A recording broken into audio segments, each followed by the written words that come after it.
Welcome to Whispered Love Stories. Close your eyes, breathe in, and let your imagination take over. Here, women's deepest confessions come to life, sensual, emotional, and irresistibly captivating. Each story is an intimate escape, a whispered fantasy just for you. If you crave passion, desire, and untold love stories, you're in the right place. Subscribe now, and let the whispers begin. My name is Lisa.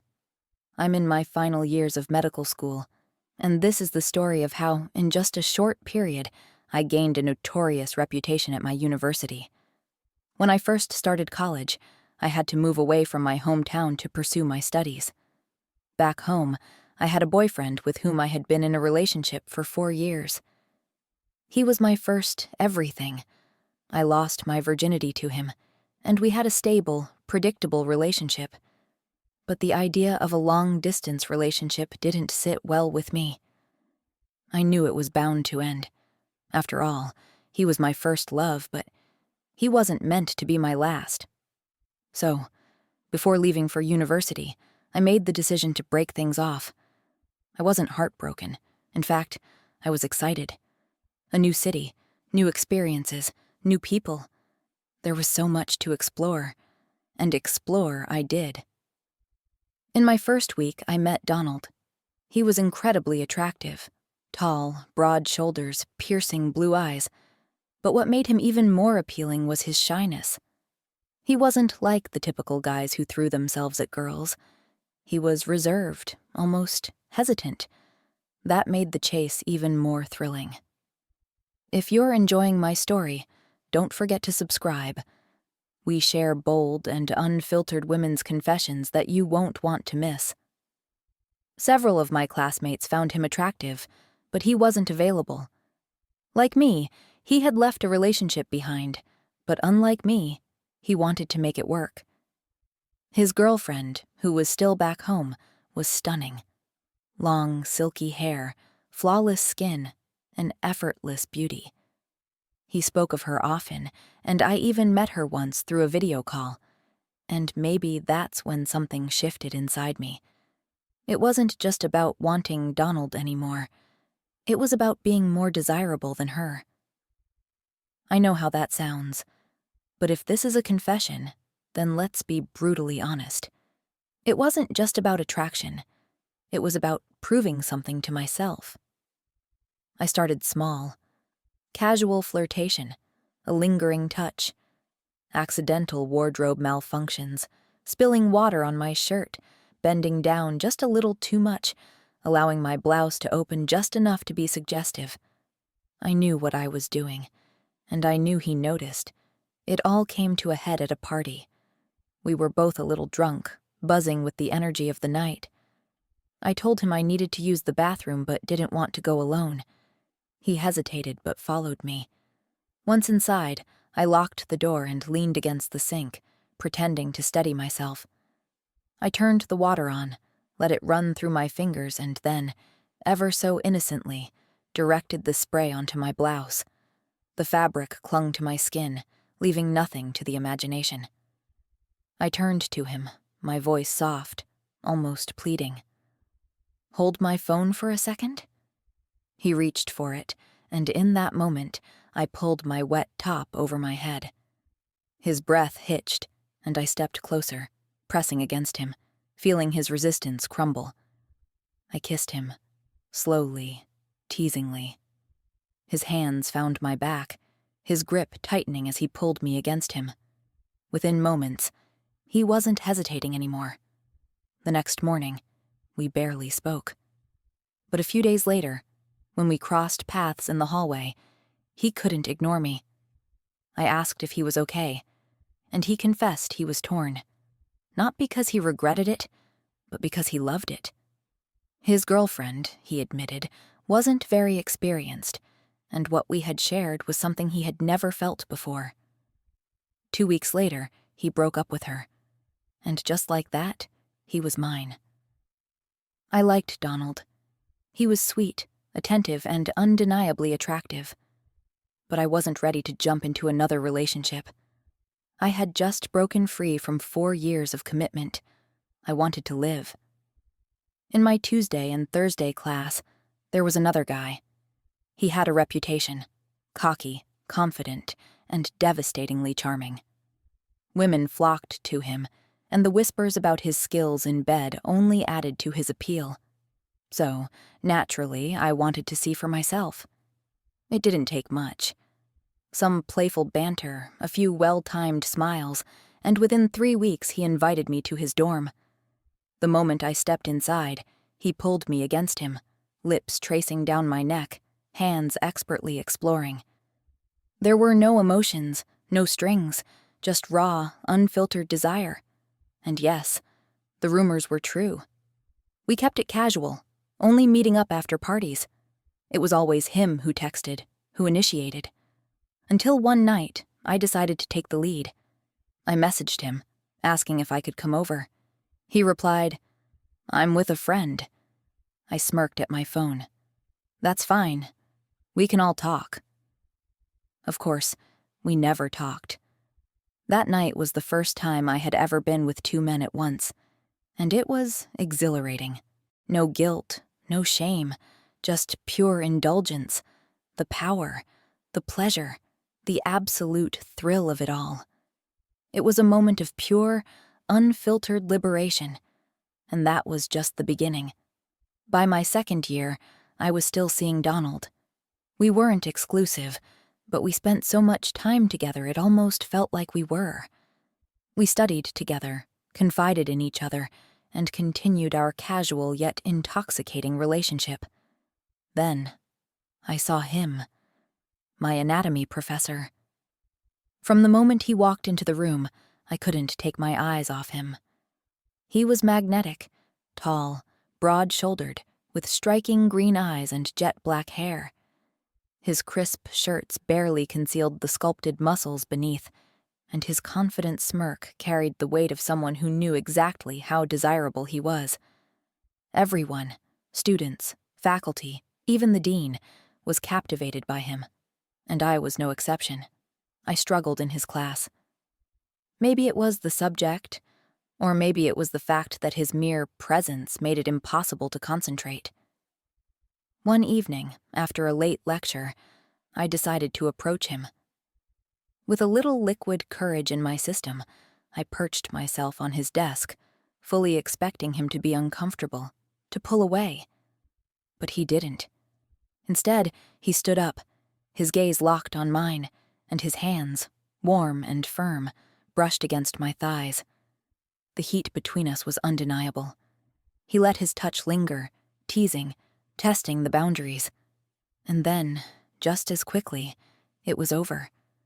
I panicked, muttered something about extra credit, and rushed out of the room.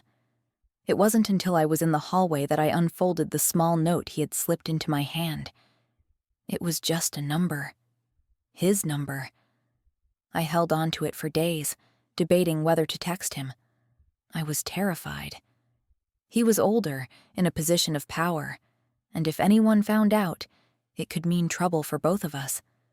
But deep down, it wasn't just about the thrill of the forbidden. He genuinely intrigued me. And so, one night, after a party with Donald, I made a choice. I texted him. I hesitated before sending the text. "It's Lisa. What are you doing?" No response. I assumed he had gone to bed early, but 30 minutes later, his reply came through. Just an address. No greeting, no explanation, just a location. It wasn't far from campus. My pulse quickened as I ordered an Uber and set off.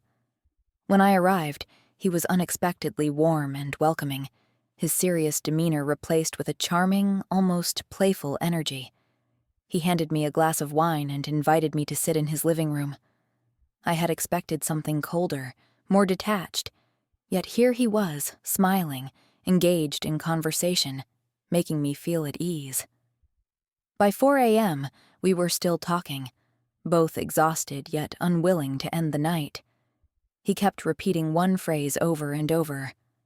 "I don't usually do this, but..." And then, just before leading me upstairs, he said it again. I don't usually do this, but if you want, you can stay. Nothing will happen." We went to his room. He arranged some pillows, placed a blanket near me in case I got cold, and we lay down. But as we settled in, he shifted closer, his breath warm against my neck. I could feel him, and he was ready for me. His body, his presence, it was intoxicating. But nothing happened that night. The next morning, I woke up and made my way downstairs. He was already in the kitchen, waiting with a cup of coffee. We laughed, we talked, and as I gathered my things to leave, he suddenly pressed me against the wall, capturing my lips in the most electrifying kiss of my life. It was fire and hunger, a promise of something inevitable. My head spun as I walked away. That kiss consumed me the entire weekend. I texted him, admitting that it had been out of this world. He confessed he felt the same, that it had been a long time since he had experienced something so intense. Maybe it was attraction. Maybe it was something more. Love at first kiss. We tried to be discreet. Our next date was at an Italian restaurant, far from campus. I loved Italian food, and it was clear he had done his research. He had chosen the perfect spot, studied the menu, and even suggested what we should order. He was the kind of man who wanted to give a woman a full experience. He read the reviews, knew the restaurant's specialty, and even fed me bites from his plate.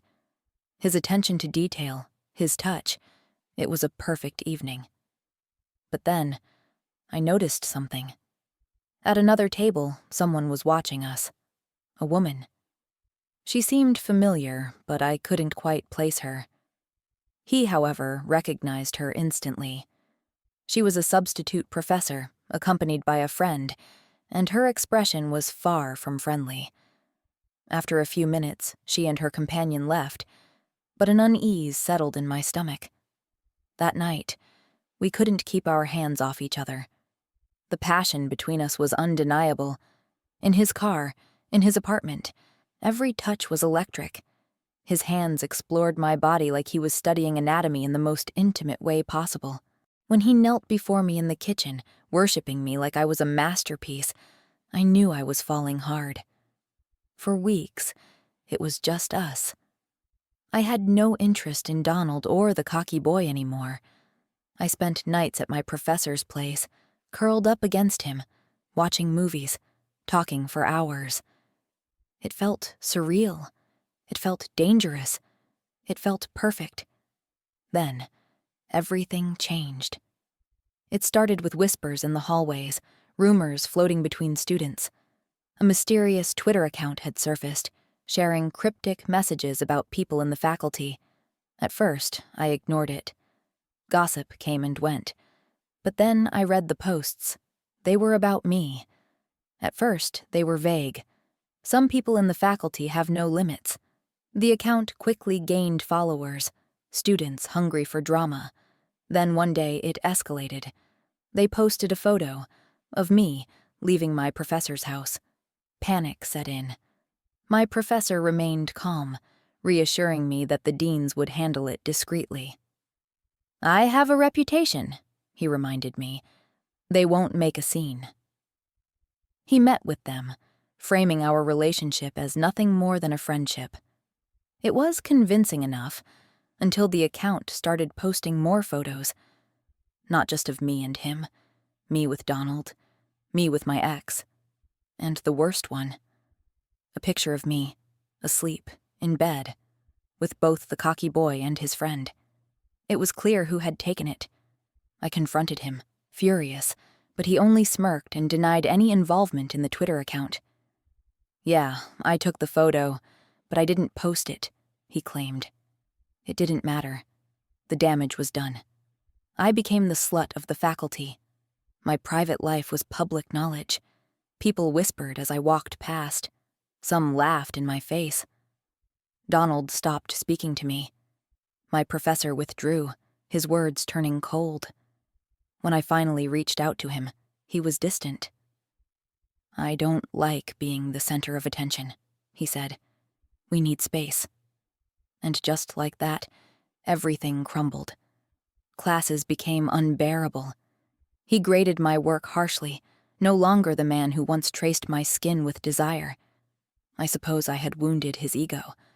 Or maybe he had loved me in some way, and now it was just pain and resentment. Eventually, the gossip faded. The Twitter account disappeared. The university moved on to a new scandal. But for a long time, I was that girl. And one question still lingers in my mind. Who the hell created that account? I'll be reading the comments. Maybe someone out there knows the truth. If you've enjoyed my story, don't forget to subscribe. More confessions are coming.